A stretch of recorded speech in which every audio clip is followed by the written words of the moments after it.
Voltamos à entrevista falando sobre cortes orçamentários no ensino superior, especialmente conversando com o professor titular da Universidade Federal do Espírito Santo, Marcel Olivier. Uma questão que existe uma dicotomia muito grande na universidade, de uma maneira geral, uma discussão que se colocou, inclusive, questões até filosóficas, né? A esquerda sempre falava que a universidade não pode aceitar verbas privadas, porque seria uma forma de estar, como se diz, conduzindo resultados, né? E fazendo a universidade, que funciona com verbas públicas, funcionar a serviço da iniciativa privada. Por outro lado, a gente percebe que há uma necessidade de investimento público, sim, para determinadas áreas de interesse nacional, né? Como a questão da energia, a questão da alimentação, uma série de áreas que eu acho que seriam induzidas mesmo, né, para uma pesquisa induzida, financiada pelo poder público, né? Aí um ponto importante aí nessa questão dos cortes orçamentários, como o senhor vê isso?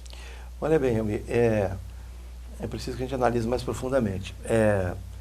Sem dúvida, num passado não tão longínquo, existia todo esse questionamento. Acredito que ainda continue existindo. Mas, naquele momento, sim, era muito importante esse questionamento, visto que estávamos afirmando as nossas instituições como instituições públicas. Isso é importante que a gente até diga aqui.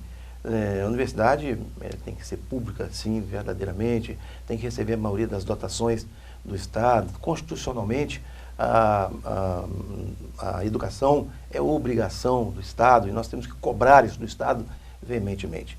Isso não quer dizer que nós vamos agora, por outro lado, dispensar as nossas riquezas. Quer dizer, em todas as universidades que nós temos de alto padrão de qualidade no mundo, que tem uma aderência grande com a sociedade, existem essa captação de recursos. Sim. E elas são muito saudáveis.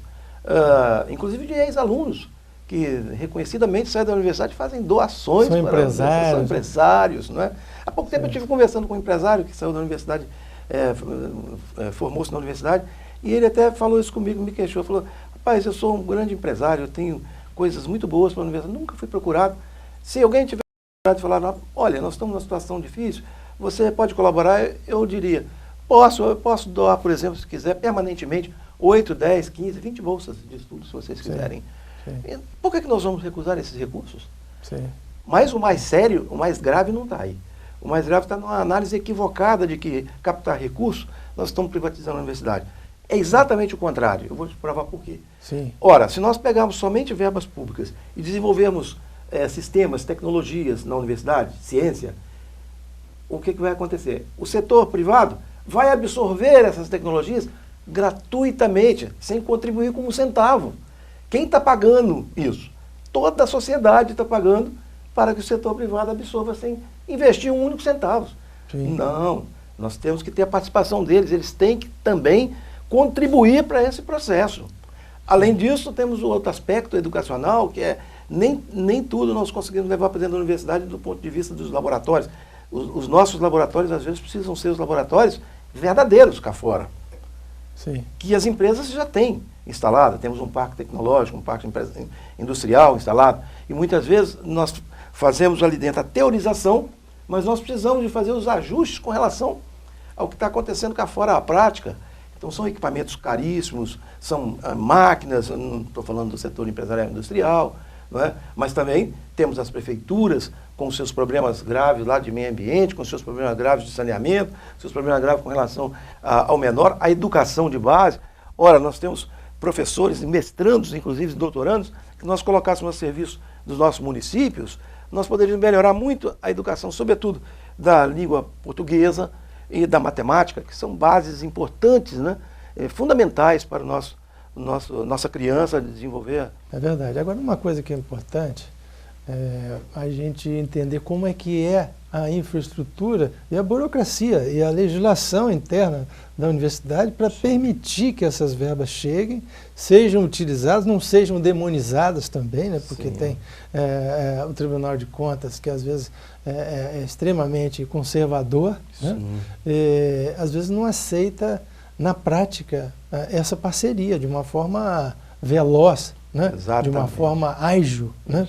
Porque quando uma empresa ela vai buscar uma parceria com a universidade, ou um órgão público, né? Um órgão público qualquer, né? Ou um órgão público, ele tem que ter uma ideia de que tem que ter um cronograma, esse cronograma ser executado dentro daquele período previsto. Lógico que pesquisas podem ser prorrogadas, porque muitas vezes não se chega aos resultados adequados, mas um trabalho que seja, que tenha um fácil desenvolvimento.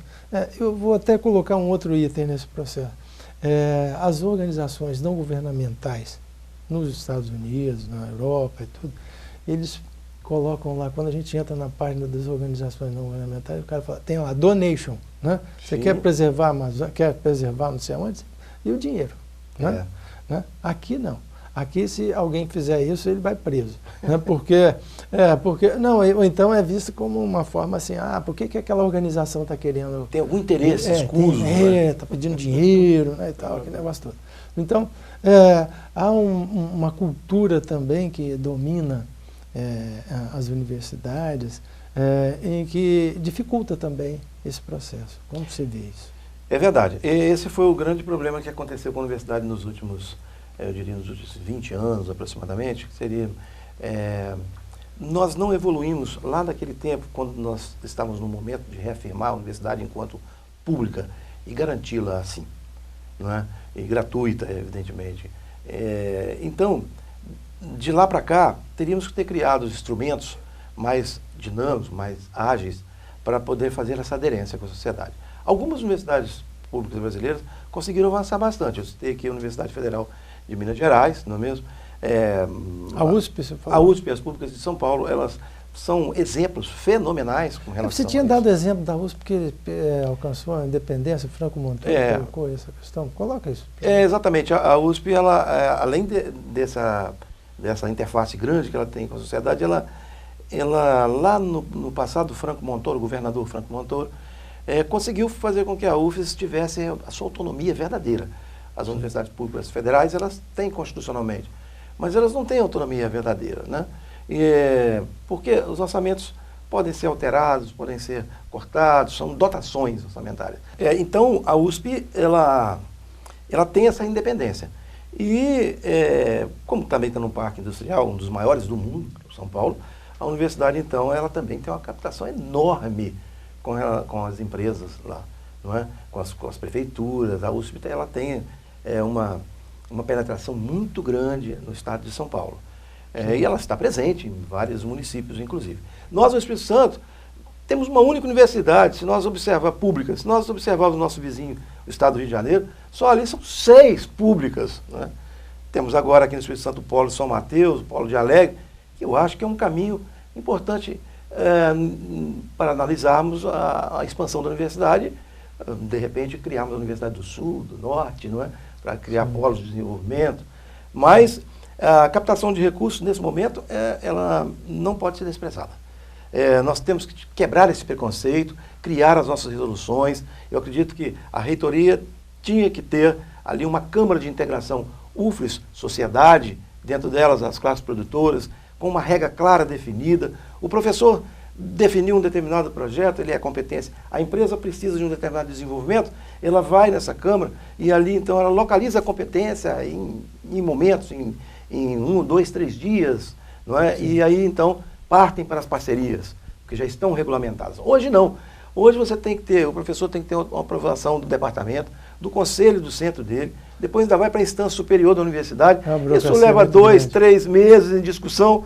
Acaba desanimando o parceiro externo. Desanima o parceiro externo. Bem, professor Marcel Olivier, muito obrigado pelas suas informações aqui.